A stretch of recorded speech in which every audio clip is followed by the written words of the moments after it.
मेरे घर वाला होता खाने में काम कर कर पत्थर के काट काट उन्होंने सिलिकोस बीमारी हो गई। एक बच्चे तो खत्म हो गई, 20 साल की लड़की हुई ने, उनकी शादी करी वह खत्म हो गई भाई।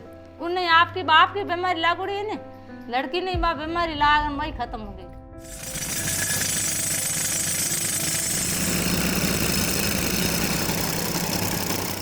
विधवाएं जो सिलिकोसिस से ग्रसित जो व्यक्ति हैं उनकी विधवाएं रहती हैं।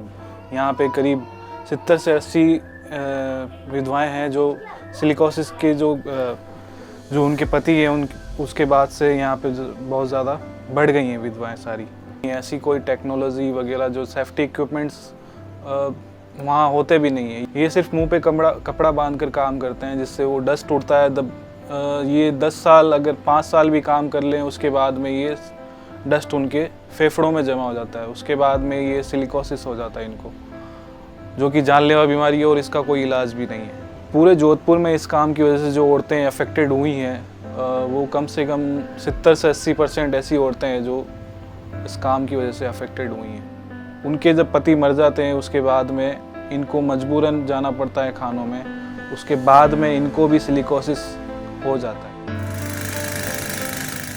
दिन में पत्थर नहीं पट्टिया खोलता है, पट्टिया है कौन है, पट्टिया खोल रही दिन भर, पट्टिया खोल के बस खंक जाती केमिकल रही उन हो गई सिलिकोसिस बीमारी।